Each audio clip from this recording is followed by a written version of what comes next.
Pour arriver au Prix d'Amérique, depuis 1979, le Prix de Belgique est l'ultime préparatoire au championnat des trotteurs. Une course qui permet de juger une dernière fois les futurs prétendants à l'Amérique. Paradoxalement, rares sont les chevaux à avoir remporté les deux épreuves à 2 semaines d'intervalle. Ils sont seulement 3, Queenel en 1993, Ourasi à 3 reprises entre 86 et 88, et enfin Lurabo en 1984. Cheval de tous les records, trotteur du siècle passé, Ourasi est donc là encore le plus titré. 3 doublés, Prix de Belgique, Prix d'Amérique consécutifs qui complète une grande liste d'exploits. Seul cheval à avoir remporté 4 fois le Prix d'Amérique, seul cheval à s'adjuger les 4 préparatoires et le Prix d'Amérique dans la foulée, et un driver, Jean-René Goujon, d'exception, détenteur du record de victoire dans le Prix de Belgique avec 5 titres. Palmarès moins élogieux en revanche pour Lurabo, mais un mérite, celui d'être le précurseur. En 1984, il devient le premier trotteur à faire le doublé Belgique-Amérique. Son driver n'est autre que Michel Marcel Goujon, le frère de Jean-René. Lurabo connaîtra par la suite une carrière en demi-teinte, mais cette année 1984 le fit entrer à jamais dans l'histoire du trot. Queenel connaît elle aussi son année de gloire en 1993. La Suédoise fait le doublé Belgique-Amérique et surtout elle met un terme à une longue série d'échecs des étrangers dans l'épreuve reine. Associée à Stig Johansson, Queenel remportera de nouveau le Prix de Belgique l'année suivante avant d'échouer dans l'Amérique. Enfin, Kezako Fedo aurait pu rejoindre ce groupe l'an passé, mais un changement de ligne en a voulu autrement. Rétrogradé à la 2e place, il réalisa pourtant un chrono record dans la course, une 12,8 au kilomètre. Et un petit peu attaché. J'ai eu quelques renseignements, notamment sur Lady Dovrecy avec Franck Harel, qui m'a dit que la jument, bien sûr, ne pouvait pas compter sur ses gains pour être qualifiée au Prix d'Amérique. Donc il fallait absolument prendre des points aujourd'hui dans le Prix de Belgique si on voulait participer au Prix d'Amérique. Et puis j'ai eu également un renseignement sur Jalba Dupont. Il paraît que la jument est vraiment extra tout à l'heure lors des d'échauffement. Jalba Dupont qui sera proposé à une cote de 12 contre 1. Ici, c'est Kezako Fedo, le numéro 15, proposé à 4,90 €. Il est 2e favori. Le favori, c'est Kazir de Guez. Il donne quelques petits coups, Kezako Fedo, oui, lors de ses canters. C'est pas encore totalement parfait au niveau de ses allures. Oui, on sait qu'il a un boulet qui le fait souffrir. Kezako Fedo, c'est le point d'interrogation qui le concerne au départ de ce Prix de Belgique. Joyeux d'amour passe à mes côtés, juste derrière. Et on sent un cheval vraiment pour l'instant très pimpant qui ne semble pas du tout, on disait peut-être que Vincennes en a un petit peu marre, pour l'instant ça se passe bien. Surtout que son problème, on le sait, notamment l'année dernière à l'issue du Prix de Cornulier, il avait saigné, il avait des problèmes de poumons et c'est vraiment le point d'interrogation en ce qui concerne la fille de Viking Way qu'on apercevra tout à l'heure. Pour l'instant on est toujours sur Kezako Fedo. Oui, et j'ai vu Naglo également passer à toute allure. Il a été lancé un petit peu par Orion Kihlström sur 200-300 mètres. Et le cheval a bien répondu. Alors ça, ce sont vraiment les tout derniers canters, car les chevaux maintenant commencent à revenir gentiment au pas vers les raquettes. On aperçoit Superlight juste devant, retour sur Kezako. Kezako qui va bien sûr tenter de remettre son titre en jeu dans 15 jours. À ses côtés, Kazir de Guez, le favori 3,20 € Stéphane de la Salle, au sulky du cheval qui n'aura pas permis à Général du Lupin de finir sa carrière en France par une victoire lors de la finale du Grand National du Trot. Pensionnaire de René Guézy proposé ici à 3 €. On a échangé quelques informations, on est en train de discuter entre Jean-Michel Bazir et Stéphane de la Salle. On discute peut-être de ses tout derniers canters. Stéphane donne peut-être les impressions à Jean-Michel et Jean-Michel ses tout derniers ordres. Et il a dit, Jean-Michel, que Stéphane lui avait confié après le hit qu'il ne tirait pas Kazir de Guez aujourd'hui. Et ça, c'est important pour lui. Kazir n'a pas été très poussé durant ses canters, au contraire de Kezako Fedo.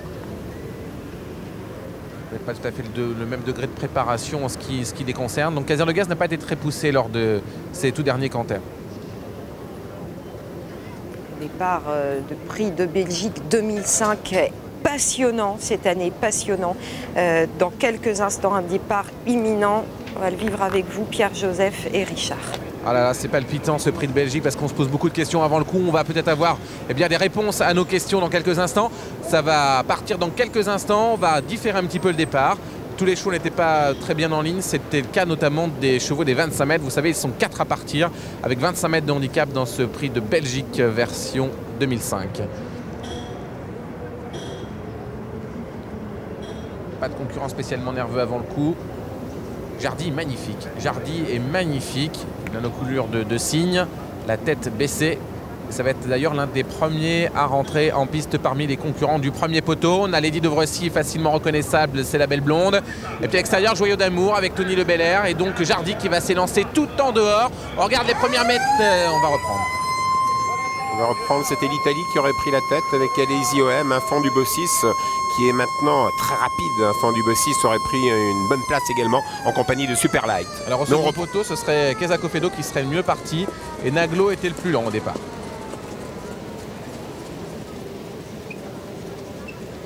Une piste en parfait état, il y a du soleil, tout se passe bien pour ce prix du journal Weekend, le prix de Belgique. C'est le numéro 9, Infant du Bossis, où ça se sentait, qui partait très très fort en dedans. Regardez la casaque verte qui a un peu volé le départ.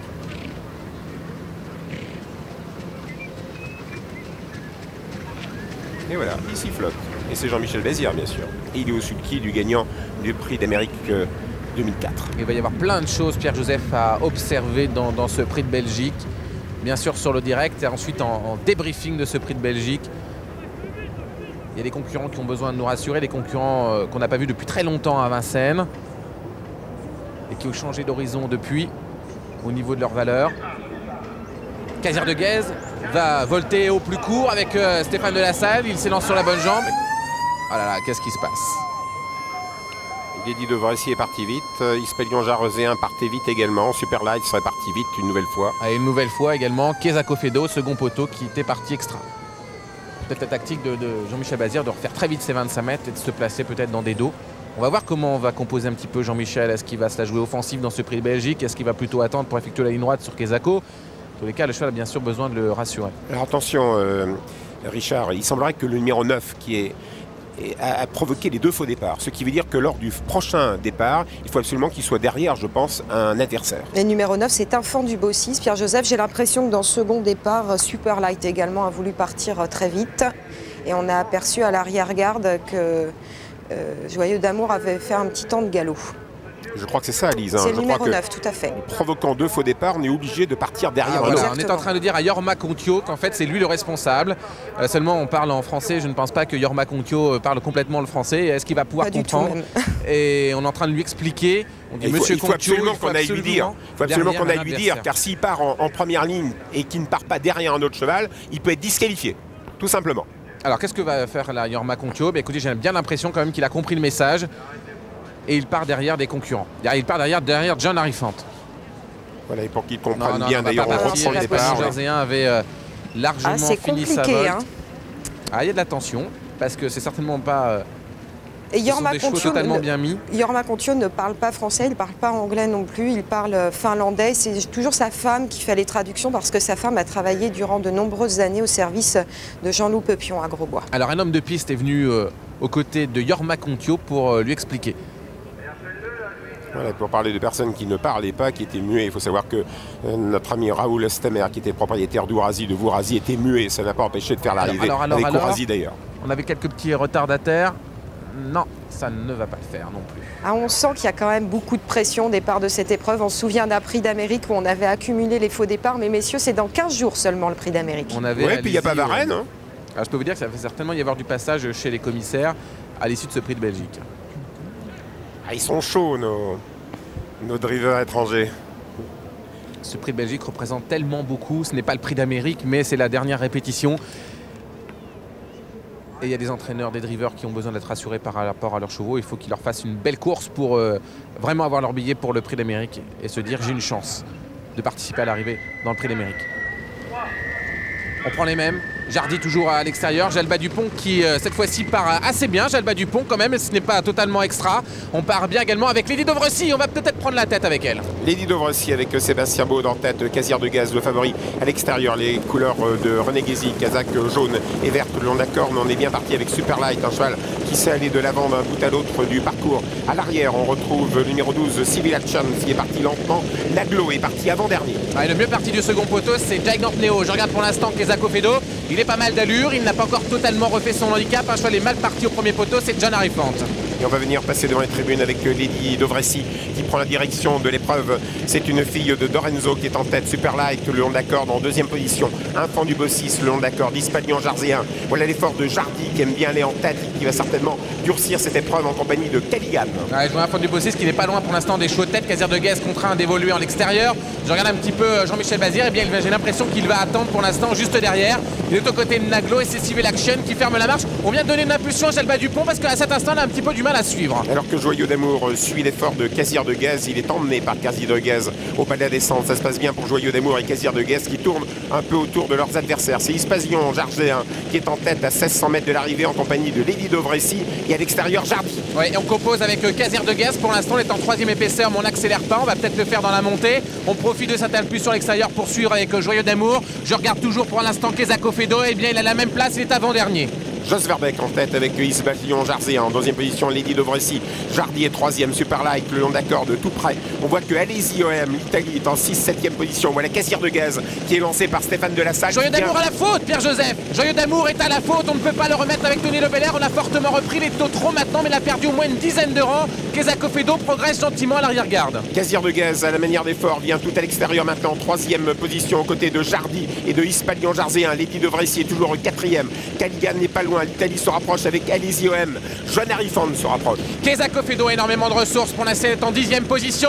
On passe à 3 maintenant avec Kezako Fedo, mais totalement les freins avec le numéro 5 Hispanion Jarzéen et Jardy qui cède totalement. Étonnant, Casir de Guez qui prend 3 longueurs d'avance. Il a eu un parcours pourtant difficile jusque-là. En deuxième position, Caligan, Hispanion Jarzéen qui cède complètement. Joan Harifan qui essaie de venir tout à l'extérieur. Kezako Fedo qui se rapproche Il gentiment. ne peut pas s'exprimer, Kezako Fedo, il a énormément de ressources. Il se retrouve derrière un Joan Harifan qui n'avance plus. Est-ce que Jean-Michel Bazir va passer à 4? Il est pour l'instant 3e épaisseur. Casir de Guez en tête à 600 mètres de l'arrivée, le favori s'envole. Caligan formidable à ce niveau, deuxième. Jardy et troisième. Enfant du Bossis essaye de revenir. Joan Harifan tout à l'extérieur. Kezako Fedo qui essaie de se rapprocher également. Et Joyeux d'Amour. Enfermé, Pierre-Joseph. Joyeux d'Amour est venu à sa droite. Il a beaucoup de ressources, Kezako Fedo. Et c'est Casir de Guez qui certainement va s'envoler car pour l'instant personne ne peut suivre. Casir de Guez comme le jour contre Général du Lupin. C'est fou ce qu'il fait. Casir de Guez est un champion lui aussi. Casir de Guez s'envole. Caligan en deuxième position. Enfant du Bossis à l'extérieur. On revient vite avec Jai Condeo. On revient avec Kezako Fedo. Casir de Guez, une nouvelle étoile de Vincennes. En deuxième position, Caligan, la troisième place pour Jai Condeo. On revient avec Super Light et Kezako Fedo.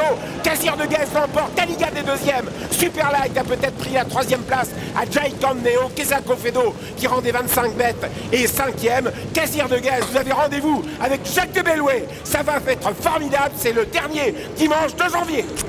Victoire du numéro 6, Casir de Guez. Il était favori, proposé à 2,90 €. Il est entraîné par Jean-Michel Bazir. Il appartient à René Guézy. Il était drivé aujourd'hui par Stéphane Delassalle. Victoire donc de ce numéro 6 qui l'emporte face au meilleur aujourd'hui. Le numéro 2, Caligan, extraordinaire à ce niveau, proposé à 13 €, se classe deuxième. La troisième place très serrée, peut-être à l'extérieur, pour Super Light, le numéro 3 devant le 14. Naglo et la 5e place qui reviendrait donc au numéro 15 Kezako Fedo. A priori c'est l'arrivée de ce prix de Belgique 2005 et nous avons trouvé une réponse à notre question. Eh bien Casir de Guez est capable et même très capable face au meilleur. Il s'impose ici sur les 2700 mètres de la grande piste, le parcours que l'on empruntera lors du championnat du monde dans 15 jours. Victoire de Casir de Guez qui a fait un truc d'exception. C'est une nouvelle étoile. On est très heureux d'avoir plein d'étoiles à Vincennes. Et celui-ci, il peut faire mal à Jacques de Bellouet. Dans le prix d'Amérique, Casir de Guez contre Jacques de Bellouet, ça va être quelque chose. Regardez-le à l'extérieur. Il est à l'extérieur comme ça depuis 600 mètres. C'est très difficile à faire et s'envoler comme ça devant des champions comme Jardy et comme Hispanion Jarzéen. Hispanion Jarzéen va être mis à plat de couture par Casir de Guez au moment de son effort. D'autant plus, Pierre-Joseph, qui semble faire facilement ici le fils du de Touraine. Il le fait de la même manière que devant Général du Lupin, donc c'est exceptionnel ce Casir de Guez. Stéphane Delassalle, le deuxième couteau de Jean-Michel Bazir. Quel progrès pour Casir de Guez. Vous avez actuellement à l'antenne le numéro plus gagnant pour ce quintet, le 1839. On a tout de suite retrouvé Alain Laurent qui doit certainement être ravi de la deuxième place de Caligan aujourd'hui. Et oui, parce que c'est vrai qu'à la fin, Casir de Guez ralenti quand même dans les derniers mètres. Et bien Cadigan, lui, refait du terrain sur lui. Oui, non, tu es la régulière, on dit jamais 203 là, mais c'est jamais 204 parce que ça fait la 4e fois qu'il est 2e. Enfin, dans un lot peut-être quand même supérieur quand même aujourd'hui. Il y a des 2e places qui sont quand même encore plus valorisantes que d'autres. Oui, c'est vrai, aujourd'hui c'est une magnifique course, voilà. Bon, c'était un choix par rapport à hier.